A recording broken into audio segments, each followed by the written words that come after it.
Right. So, uh, you might see some cars driving by here in a minute because that's the thoroughfare right there. Uh, thought I'd change up the angle that I film these porch videos. I had an older video that I was going to release where I'm working on a John Deere 332.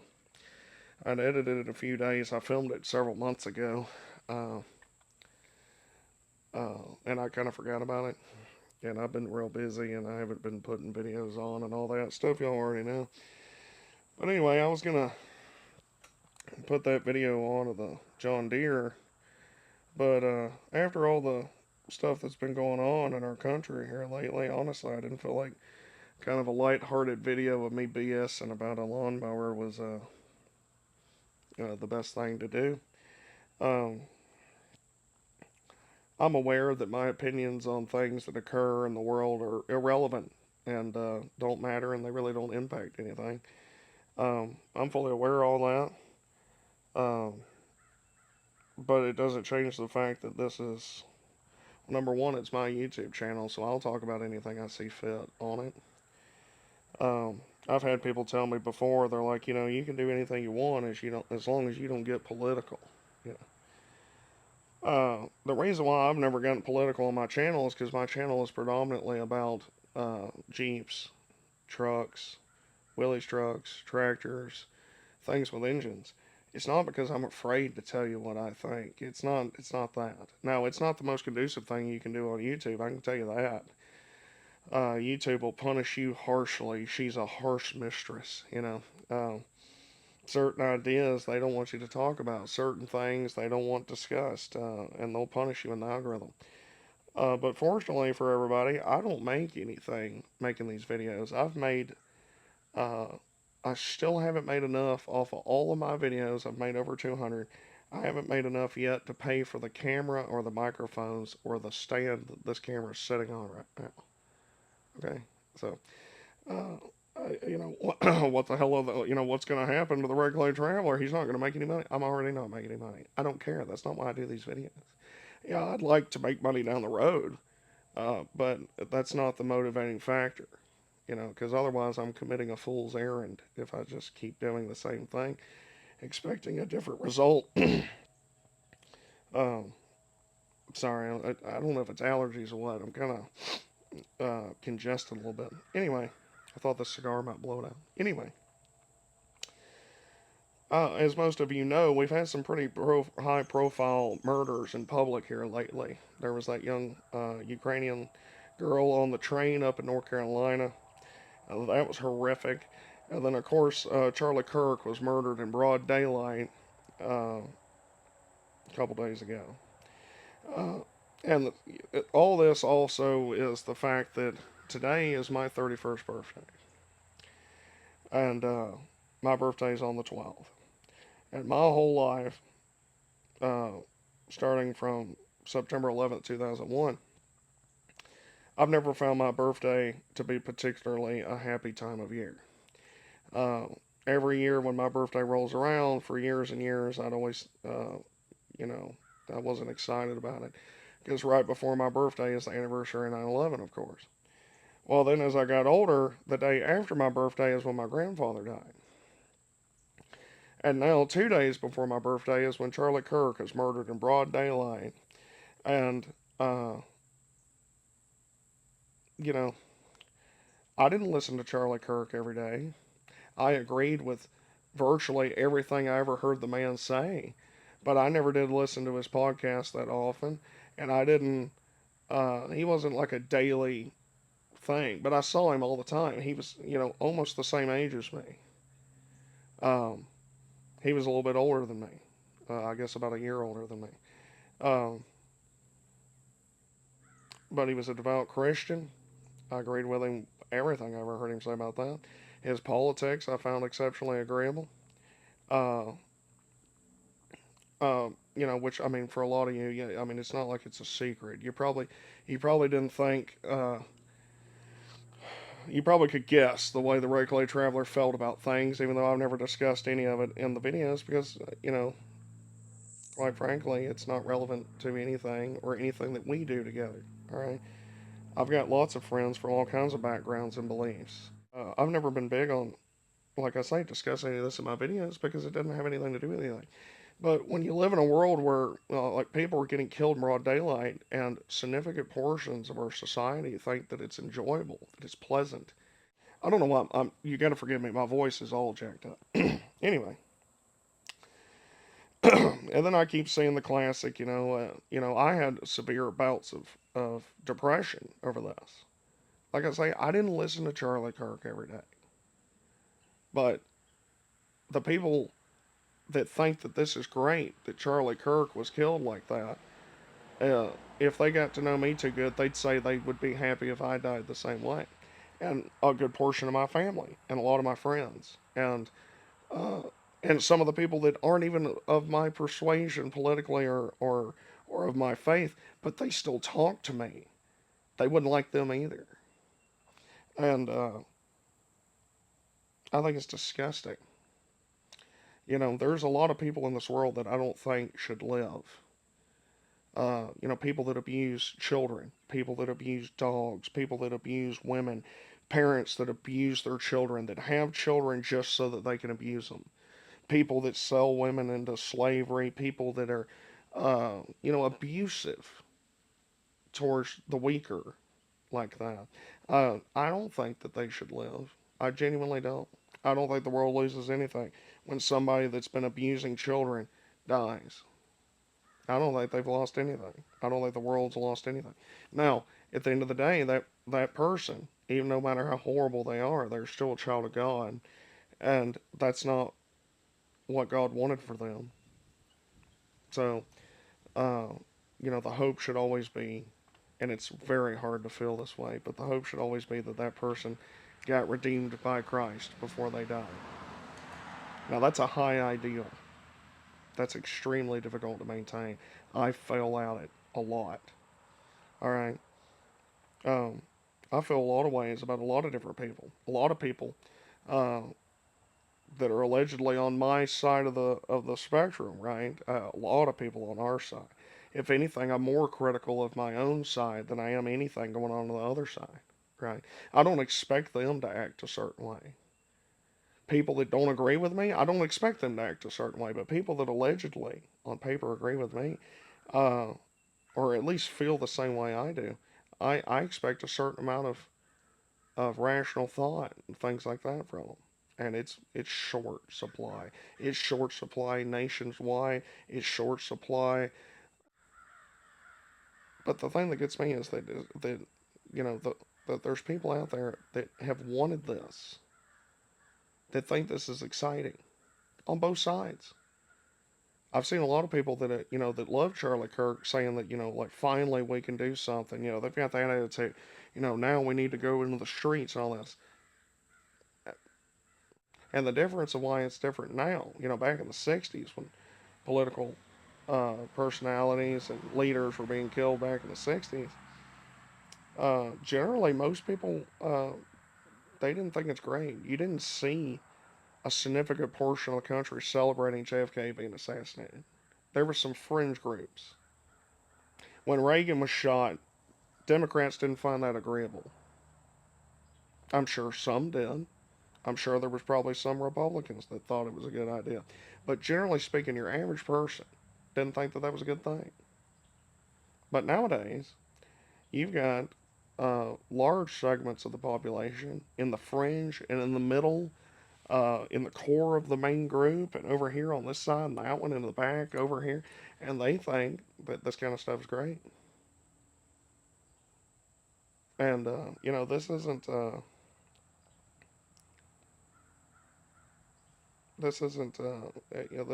country that people think it is.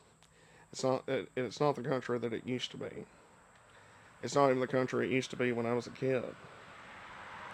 And I never got to see it when there was anything real special going on. America's still special. There's still a lot of Americans out there that love each other.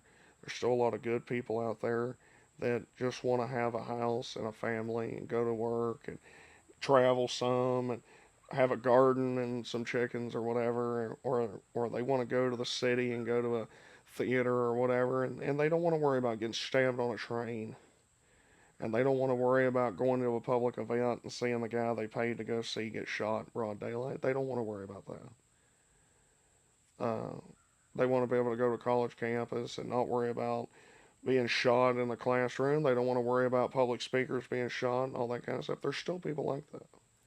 Lots and lots of people that don't feel that way. That they just want to live in the America that they read about. The America that had troubles, but there was a genuine effort, even if it wasn't always apparent, to move forward. You know, uh, there's a lot of people saying that we got to have better discussions. We got to be willing to talk. All this kind of stuff. That's the only thing that can save us. Well, it's not true. Yeah, people need to talk. Absolutely, they do. Um, but the only thing that can save us as a country, as a people, or individually, or anywhere in the world for that matter, is Christ Jesus. He's the only thing that can save us. And you might have already clicked off this video 30 minutes ago and said like this guy's an idiot. Nobody cares what you think. You overall wearing a hick. All this kind of stuff, and that's great. I don't care. I really don't care. I don't care if you think I'm backwards. I don't care about any of that. Um, if I didn't care about you, I wouldn't be wasting my time telling you that no matter what your background is, Jesus loves you. He wants you in the fold. That's what he wants. That's what I want for you. Because I don't think you have to be a rocket scientist to look around and think, things aren't really going that well. Yeah, people aren't happy. You can see it in their faces. If you pay attention, if you can look outside of your own personal worries for a few minutes and just look around at people, they're scared, they're nervous, they're unsure, they're nervous about the economy, they're nervous about, uh, whether or not they can pay their bills, they're worried about, whatever. They're worried about social unrest, they're worried about, what the future looks like 10 years from now or 20 years from now. Some people lost everything years ago during COVID. Some people lost their business, their family members. Some people were shamed and horribly mistreated during COVID. Uh, some people never got over that. Some kids that were real little during that never got over that.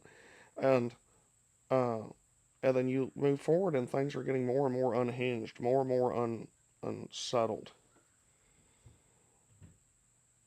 So I mean, how's it working out for you? I don't think it's working out very good.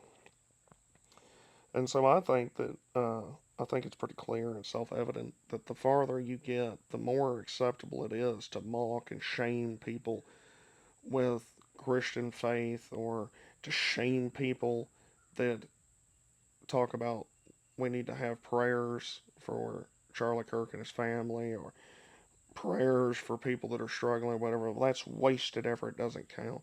Prayer has done more for this world than those people that say that ever have. I can promise you that. A single sincere prayer has done more things to help somebody than the people that spend all their energy attacking people that pray.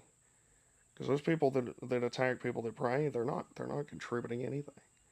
They're not doing anything. Nothing at all. Nothing at all. Nothing. They're attacking people.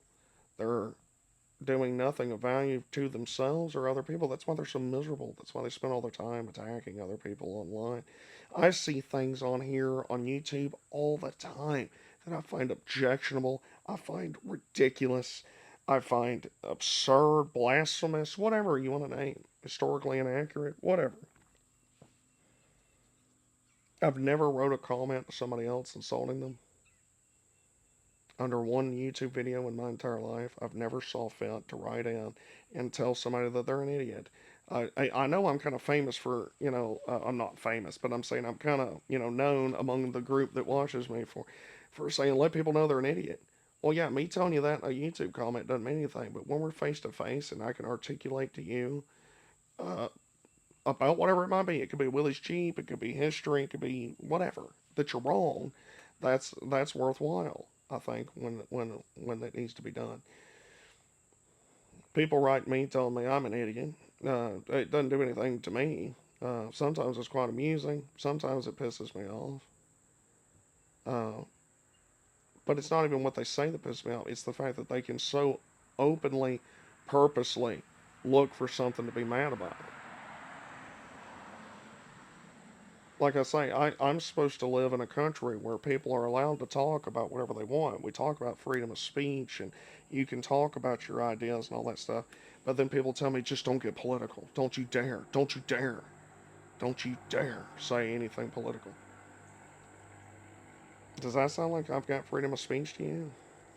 Does it seem to you like if you live in a group where in a society where, well, I liked him all the way up until I found out that, like he doesn't think people being killed in broad daylight's a good thing. I can't watch the Red Clay Traveler anymore. Well, then go on, go pound sand. I don't care.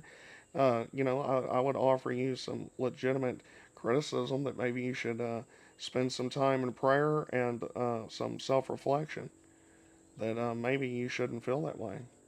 But if you want to direct that at me, I don't really care. I'll just block your comment, move along. It doesn't make no difference to me. Uh,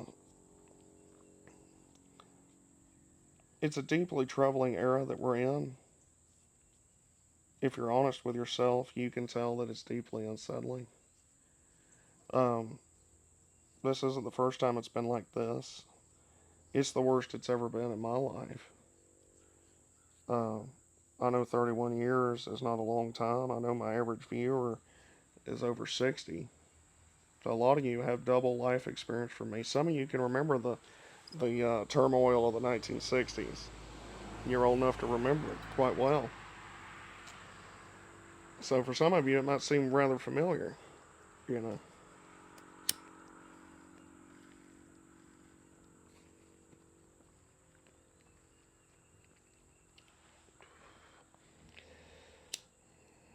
I was talking to somebody the other day, and he said, "I don't understand how somebody can abuse children or abuse women or animals or whatever, and how can people do things like that or just kill random people and all that." It's easy to understand really if you don't believe the kind of things that like I was told, for example. I was told in college that everybody is basically good. Everybody is basically good. Everybody. Well, that's not true. The Bible doesn't teach that. The Bible says we're desperately wicked and deceitful among all things. Our hearts are. So it doesn't teach that. And then common sense and reality. If you interact with enough people, you'll come to understand that not everybody's basically good. They're not. So uh, some people are genuinely evil. They want evil things. Not everybody in our country wants the same things as me or you do. I want to have a long, successful life with Brittany. We want to get married. Want to fix up this old farmhouse. I want to buy some Jeeps. I want to buy more land in the future and grow some hay. I want to buy some old tractors and work on them. Maybe one day we'll have kids. I don't know. You know, uh, I could see that being an enjoyable experience. Take a kid fishing and hunting and read Bible story to him at night. Let him ride on the tractor, stuff like that. Or if we had a little girl, then Brittany could teach her how to sew and stuff like that. I could see that being a very satisfactory life. There's people that do not want that. And not only do they not want that, they don't want you or me to have that. They don't want that. I know people that what I just said would have sent them into a rage. Me describing the kind of life that I'd like to have in the future would send them into a rage that that's not right. Well, you know, what's wrong with that? Back in the day, anybody from any background, political background, religious background, would have said what I just said would have been the most. Yeah, okay, I could see that. You want to have a family and a house and stuff. That's agreeable. wrong with that? Maybe I wouldn't. Maybe their critique would be, well, I don't really like fishing. Maybe I'd spend more time, doing whatever hobby they liked. Okay, great, whatever. But the core of it, of just having a normal family life and a house and getting to do some things you like to do, travel and something, that wouldn't bother any of them. They know they don't want. I know people that genuinely don't want that, and because they don't want it, they mean I can't have it either. I'm not supposed to have it either. Some of those people are in our governmental structure. Some people are just people I've interacted with, went to school with, or I've worked with, or whatever. You know,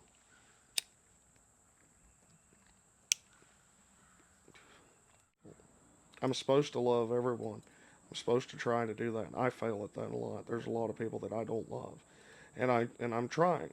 I really am trying because I know a lot of people do things out of ignorance and fear. They make bad decisions out of fear. A lot of people don't know what the hell's going on because nobody ever bothered to tell them. Because the last thing that's acceptable in this era is, like critical thinking. You're not going to get that in public school. You're not going to get it in college. I promise. You're not going to get it in college or public school. You know, so, sometimes I have trouble, I'll be too hard on somebody and I'll think, well, hell, they didn't know any better, you know. But at what point can you stop blaming other people for why you're an idiot? I'm an idiot. I've done all kinds of stupid things, and I don't always admit it immediately, but I can admit I've made some horrible decisions, and I learned from them. But that's not a popular stance. When was the last time you saw a major politician on either party admit that they lied to you and just say, "Yeah, I lied. I'm sorry. I shouldn't have done that." I can't think of a time. No matter who they were, and you know, there's not a whole lot we can do other than spend a significant amount of our time toiling away to keep our family safe and to do what the right thing is that we know is the right thing. And we all know what the right thing is. Whether you believe the things I do or not, I really don't care. Some of them are really important, and not because I said so, but because uh, they will help you. They will improve your life, and they'll give you a better future and eternal life if you believe in Jesus Christ, if you accept His free gift, His sacrifice. Uh, that's important. I hope you all believe that. I know not all of you do, but whatever. I can't force it on you. I can't save you. All I can do is try to be bold and tell you that you need Christ, just like I needed Christ, just like I need Christ right now. I need Him every day. There's not a day that goes by that I don't need Him. I don't know what that was. Some guy coming by on a motorcycle yelling out at me. I don't know what that was for. But anyway, um,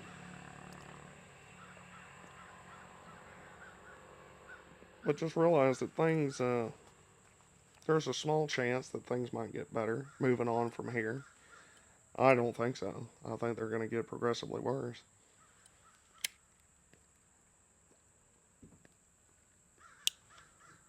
And that's scary. I don't think it's an exciting time to be alive. People will tell me it's the best time in the world to be alive, Regulate Traveler. Everything's better than ever before. The job market's not better than ever before, and the economy's not better than ever before, and our money spending power is not better than ever before, and the suicide rate's higher than ever before. That's better, I guess, if you like things going the wrong direction. So, like people being happy and content, those are all down. Suicide rate's up because we all know, instinctually, we all know that what we see going on in the world is not right. It's not good for us. It's not good for society. It's not good for us individually. that things have gotten out of hand. That people are comfortable just doing whatever the hell they want to you. You know,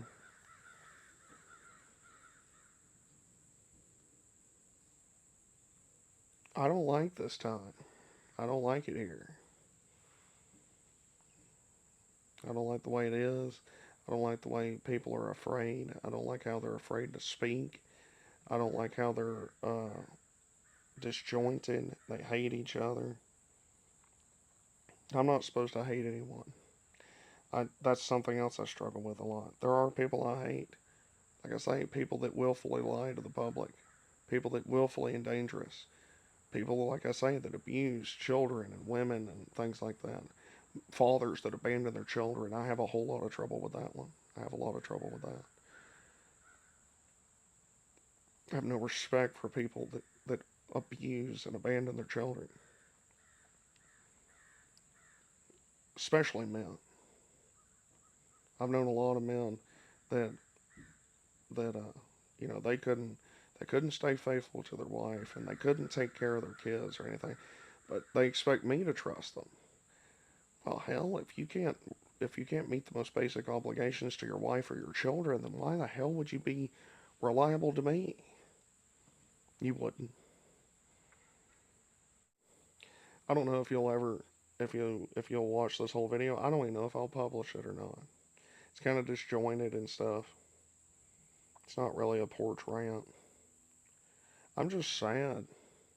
I'm sad that this is what's become of our society. I'm sad that people can't just acknowledge that this kind of behavior is abhorrently wrong. I'm sad that that people, you know, Brittany's had to delete several people that she was friends with because they're on there so openly, gleefully mocking Charlie Kirk's death.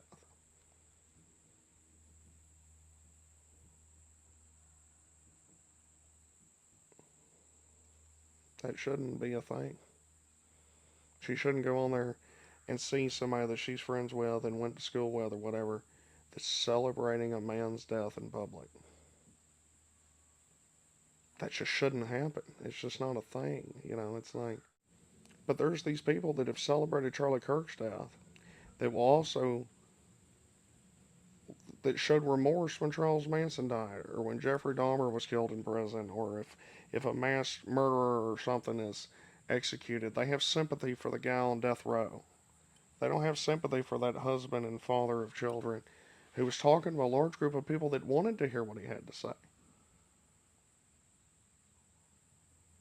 There was thousands of people there that wanted to hear what Charlie Kirk had to say before he was shot in the throat in broad daylight in front of his family.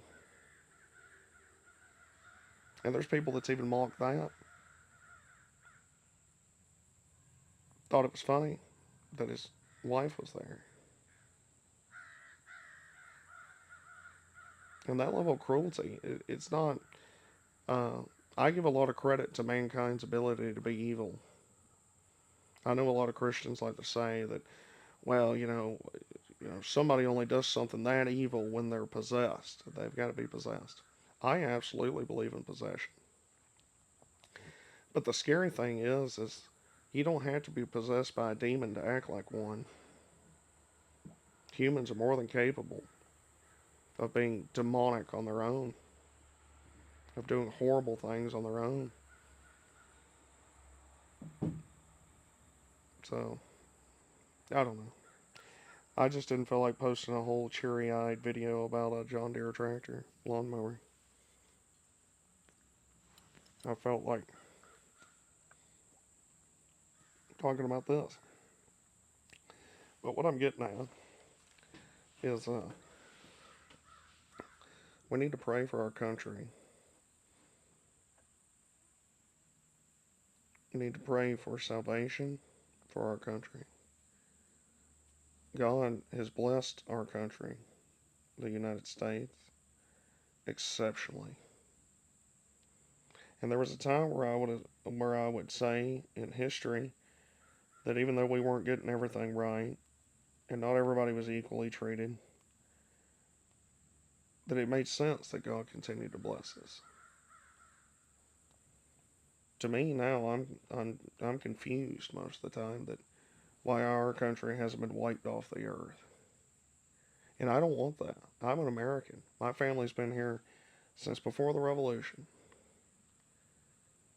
I had family members in the Revolution. I had them in the Civil War. I probably had them in the War 1812. I'm sure I did. Uh, they were all in World War II.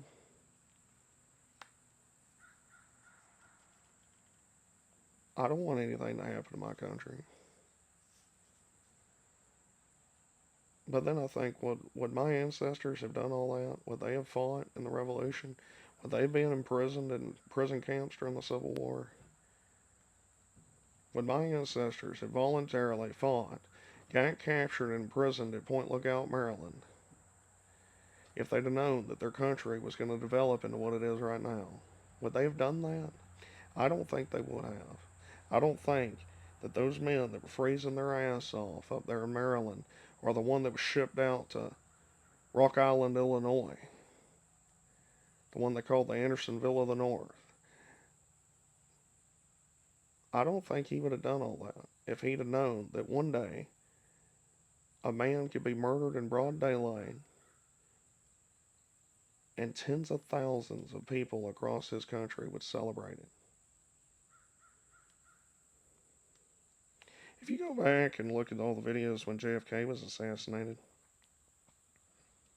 Walter Cronkite talking about it. I'm no fan of Walter Cronkite, but I'm saying if you watch Walter Cronkite or you watch any of the news outlets, or read any of the articles, nobody was happy about it. Texas at that time wasn't particularly uh, enthused with JFK. That's why he was there, trying to garner support in Texas for the upcoming election. Texans were devastated about what happened to JFK, whether they voted for him during that first election cycle or not. Because they recognized that JFK, with all his faults and everything like that, was an American. He did impressive things on PT 109. That he had good ideas. He had some bad ideas. But that he had children. And he was a human. And nowadays, that idea seems to have disappeared. I've just about had enough of it. I just don't. It's hard for me to get on here and want to talk about Jeeps and tractors and stuff. It's hard for me to get on here because I don't spend most of my time thinking about that kind of stuff. I spend most of my days at work having deep thoughts about my own failures and how I fail at being a representative of Christ, and I think about how maybe I've damaged the reputation of Christ to people because they see me and how bad I am and how I fail and how I don't represent Him like I'm supposed to. And I wonder if I believe any of it at all sometimes because I think, well, I would put in more effort. I would be better. But then I remember that it's not about what I'm supposed to do. It's not about me. It's about Christ. And it's about what Christ did for me and what He did for you. And it doesn't have anything to do with me. And I'm supposed to try my best to represent Him. But anything I ever get right in regards to that is only because God saw fit to use me at that time. And I don't know if I've ever helped anybody in my life with anything to do with Christ or anything. I might have pushed more people away than I've ever helped. I don't know. But what I want is for all of you on here watching. A lot of you are a lot longer in the faith than I am. I've been a Christian since I was a child. Some of you might have been Christians for double the length of time that I've been alive. Some of you might think this is all a joke. Does it feel like a joke to you? Does it seem like it's funny? Do things seem to be going the way that you think they should go? If you believe the things I do, none of this is particularly surprising. The Bible tells us that things are going to get a lot worse before they get better. It tells us that there'll be a lot of people killed for their faith. There's people being killed all over the world right now for their faith. There's people in Iran and Iraq and China being killed for their faith. There's people in Africa being killed for their faith. There's people in India being beaten and killed for their faith. There's Christians being killed all over the world, having to have Bibles smuggled into them, reading them by candlelight in the darkness underground because they they don't have the right to talk about it like I'm doing right now. They don't have that. They can't do that. And I think about how I don't do that enough. I don't talk about my faith enough. Then I wonder, well, why is that? And I always say, well, it's because that's not the point of my channel, and it's genuinely it's not. Um, but sometimes I feel like that's just an excuse for why I don't talk about it more, and I don't think it is, but it's just I don't know. I want to talk about it when I feel compelled to talk about it, and I felt compelled to talk about it right now. And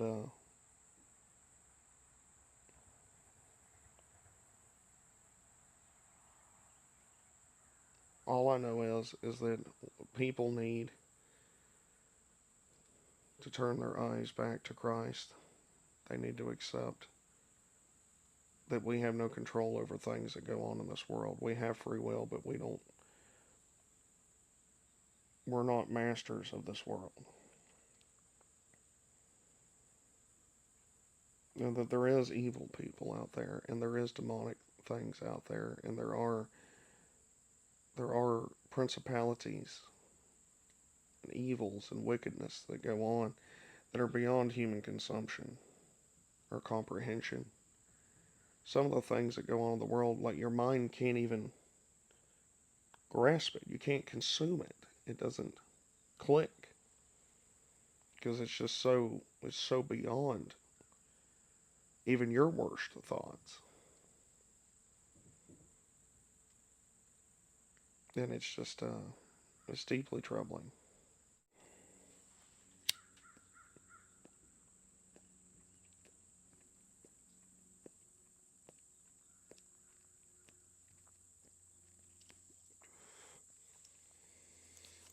Like I say, I don't know how much of this I'm going to put together, how much of it I'm going to edit out. I don't know. I may not post it at all. I'm going to show it to Brittany, see what she thinks. Some of my videos like this, I show them to Brittany. Brittany's more delicate than me, and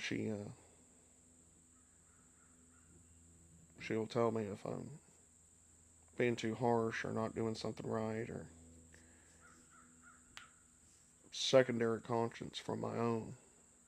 Brittany can help me like that. And so I'll let her watch it and see what she thinks. But I probably will, if I do post this video or any part of it, I will title it Pray for Our Country. Because I think we all need to pray for our country.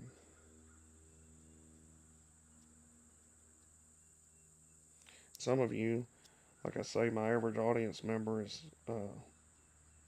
over 60, so some of you,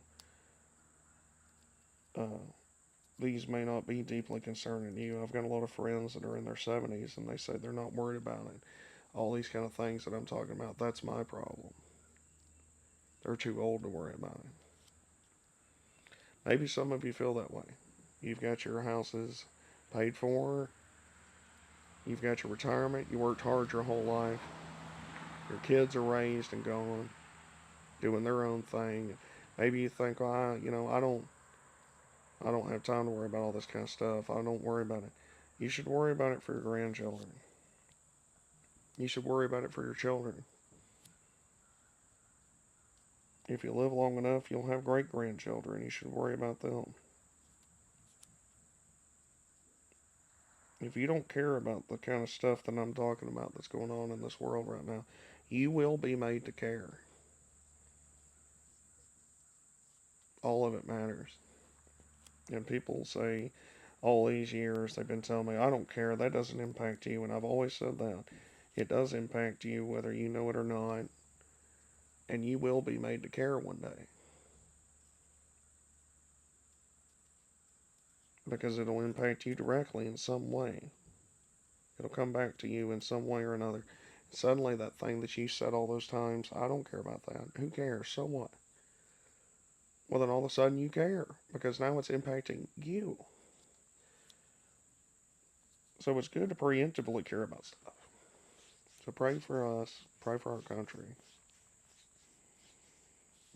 and seek out the Lord while He's near. And I hope that y'all all accept the free gift of Christ's salvation.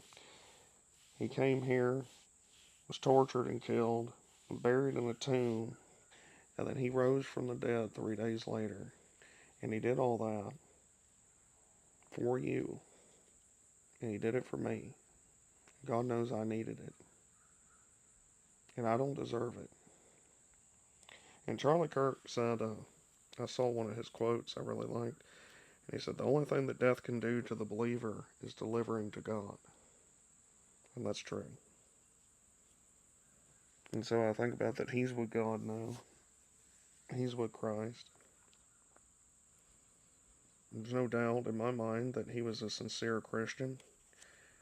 And that when he got there, that he got to see Christ in all His glory. And that he's only been gone now for a few days, but that sense of time is gone from him. And it might seem as though he's been there already for millions of years, for all he knows. You know, that he's been restored. Maybe he's talking to my grandmother. Or maybe he's talking to my friend that killed himself. Or maybe he's just basking in the greatness and the glory of Christ. I don't know. It's hard to imagine such things. But I love you all deeply. And any of you that find this video disturbing or anything, or you think differently of me now or anything like that, because I'm talking about Christ, or I said that I agreed with a lot with everything Charlie Kirk said, or whatever, you can be mad and you can unsubscribe and all that. I don't really care. I love you anyway. And you can write horrible comments, and I love you anyway. And Christ loves you.